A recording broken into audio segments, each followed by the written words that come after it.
What's up, guys? Well, I got my cooling bracket from Arctic Cooling, so I figured I might as well open it up maybe. Guess I didn't even need the knife.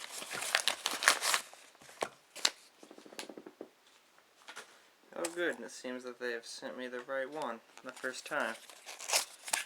So let's see what all comes with the bracket. Alright, I'm assuming this is either thermal compound or glue.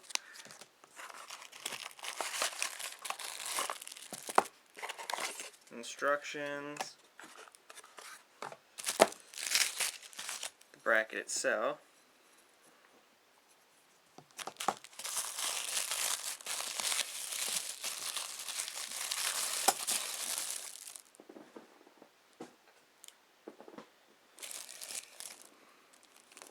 We have some screws. Alright, well, since these don't have any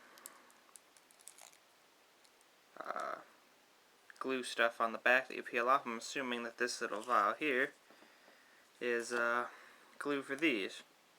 Memory heat sinks and other assorted heat sinks.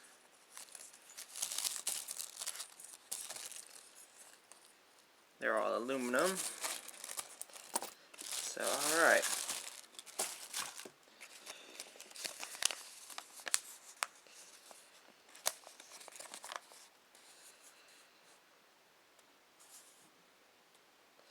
Alright. Well, let's get that GTX 480 out, and I'll show you guys how to take that apart safely. So, we've got our GTX 480 out. Now, what you guys are going to want to do is you need a little screwdriver, and you got to take out all these screws. There are 1, 2, 3, 4, 5, 6, 10. There are 10 screws to take out. So I'm going to go ahead and get those out and turn the camera back on, because everybody knows how to unscrew a screw. Okay, now we got the shroud here off. We can take the heatsink for the GPU off. Seems to be a direct pipe heatsink. And it's that big, and it still gets really hot. And there's our core. And then the rest of this stuff cools the RAM and voltage regulators and whatnot. And you can take that off.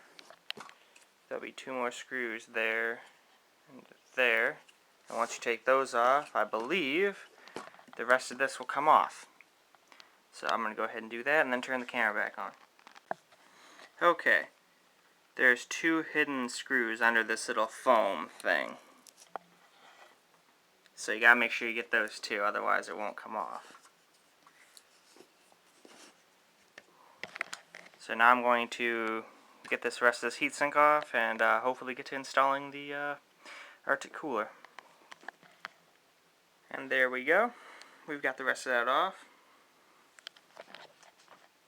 And don't forget to unplug your fan. It's got a little thing, or a little connector right here.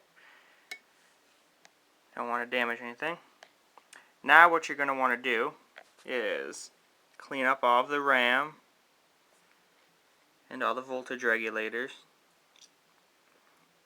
and of course the GPU itself, before you start to attach the new heat sinks and whatnot. So I'm going to clean all that up, and we'll get to installing the heat sinks as soon as I'm done with that. Okay, now we've got everything all clean, and now we can start. Well, first I'm going to read the instructions here to figure out exactly what I'm doing here. But I'm going to attach all the heat sinks, and then we'll move on to the cooler installation. So we got all the voltage regulator heat sinks on. What you're going to do is you're going to want to put the glue on them. Be very careful not to put too much on so it doesn't get all over the circuit board. And then you're just going to want to hold them down for 10 seconds And then as soon as you're done putting everything, it says to wait for about 60 minutes. And I'll probably do that before I put the cooler itself on. So now let's move on to the RAM. Okay, just thought I'd show you guys about how much glue you should use. That right there's a tiny bit too much. But if you put too much, it's going to come out the sides like that. I accidentally put a little too much on that one, and it came out the sides, and we don't want that. So be very, very, very generous with the glue. Because too much, just like when you have your CPU paste, too much is a bad thing. Alrighty, well, we got all the heat sinks on. So now I just have to wait about an hour for those to dry and cure. And again, when you put them on, just put a tiny little dot of glue in there. And then hold it for about 10 seconds. And do them all individually, so the glue doesn't, dry out. But, so now I'm just going to sit here and wait for 60 minutes. Obviously, I'm not going to do that on camera because I think that would be pretty damn boring. So, I'll just turn the camera back on as soon as it's been 60 minutes and that's cured. Okay, well, it's been way more than an hour. It's been like 2. I went out and did some random stuff, came back, so it should all be on there. Yep, it's all on there, but good. Not moving around at all. So good. Now I can open this up. And you're not helping. Stop being a brat. Anyway, moving on. Now I can unbox that completely so you guys can see that. So let me just put this camera down and let's open it up.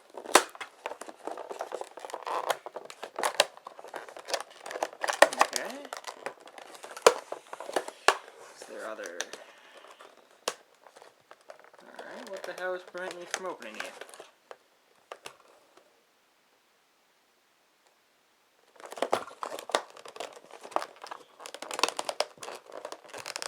Well, what the hell? Oh, I see. I think. Yep, there we go. I'm just being stupid. There we go, and then it opens nice and easy.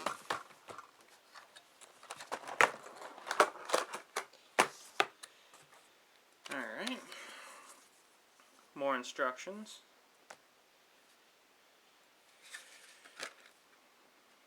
We've got some random stuff to slow down the fan here, and a VGA bracket.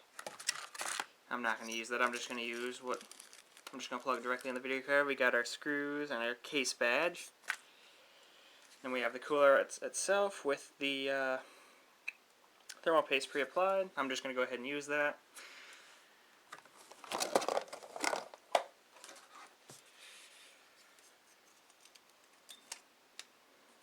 Okay. Now let's take a quick look here. We've got 3 92mm fans, aluminum radiators with heat pipes, with copper heat pipes. Very nice. And then that's what you'll see when it's in your case. It'll say Accelero Xtreme Plus. Hopefully I'm pronouncing that correctly. Anyway, I'm going to get this installed on there, and then turn the camera back on.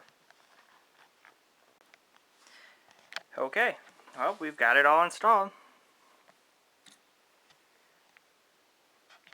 We've got the little fan plugged in there.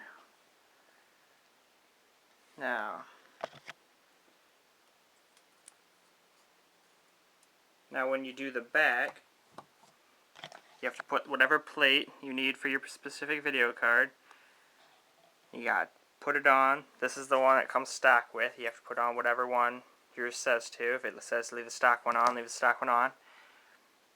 But if you have to put a different one on, you got to put these 4 screws in with their washers on and put them in a star pattern, tightening one at a time until they're all tight. You don't want to ever just tighten one side down. That's not good. So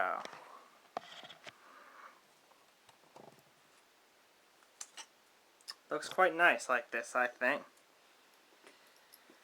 Now, remember to keep all of your screws and whatnot together, along with your old heatsink. If your video card manufacturer, like mine, allows you to do stuff like this and still keep your warranty. Because if your card dies for whatever reason, you need to put it back to its stock form, otherwise they won't do anything with it. So I'm going to get this back installed in my computer, and then we'll turn it on to make sure it works. Just thought I'd like to point out that if you have a case where a GTX 480 barely fits in it, I wouldn't recommend going with this cooler, as it sticks out quite a bit farther. And then you add the heat pipes. So, yeah. Just thought I would throw that warning out there. But let's get that inside my case and get this turned on and see if it works. Okay. Wow. Okay, so it still has plenty of room in my case, but I have a full-size tower case, so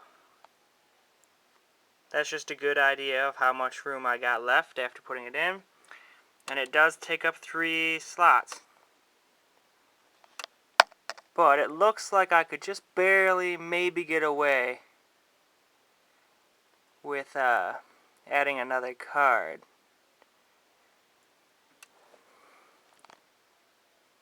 But I wouldn't be able to put this cooler on it, obviously. But I see no point in going SLI right now anyway, so don't even have to worry about that. So let's get this computer all hooked back up and get this started. See if this works. Okay, moment of truth.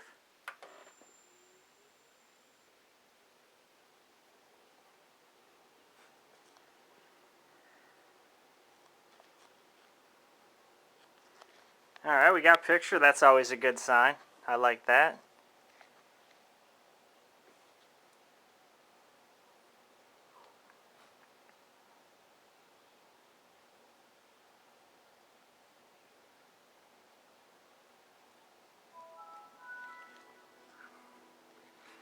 And now with my new memory upgrades, it seems my computer starts up in about 23 seconds versus 26 seconds. So 3 seconds faster with a 6-core and 8 gigs of RAM.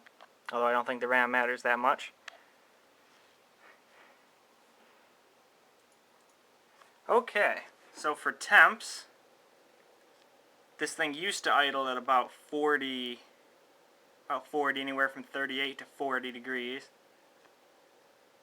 So it's gone down a couple degrees on idle. Not that idle matters that much because it downclocks itself.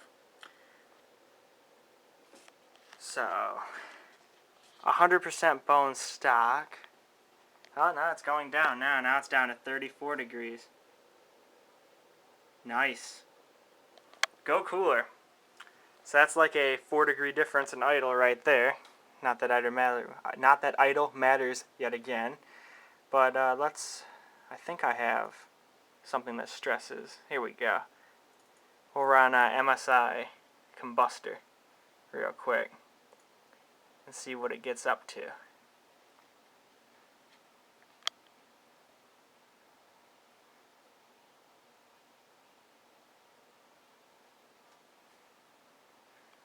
And listen to how quiet this is now. Without that GTX 480 stock cooler on here, I'll put the camera right above all the fans. But from all the way over here, I can just hear a faint hum. Okay. So now we've got combustor loading up. It's still kind of getting hotter, but we're up to 50 feet, or 55 degrees, 56 degrees. I'm going to go ahead and let this run for a little while, let it get heated up, and we'll see what temps we get. Well, it seems to be bouncing around between 75, 76, and 74. So it used to almost get up into the 90s, so that's a pretty good increase in cooling performance, in my opinion. So now let's get to overclocking. I'll make a different video on that later. Get that out of the way. Got the MSI thing, so let's go ahead and close that. And then that temperature just plummets.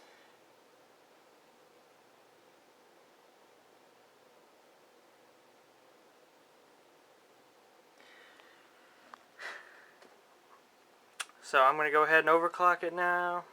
Figure out what my max stable overclock is. And I'll make another video later tonight. So till then, peace out guys.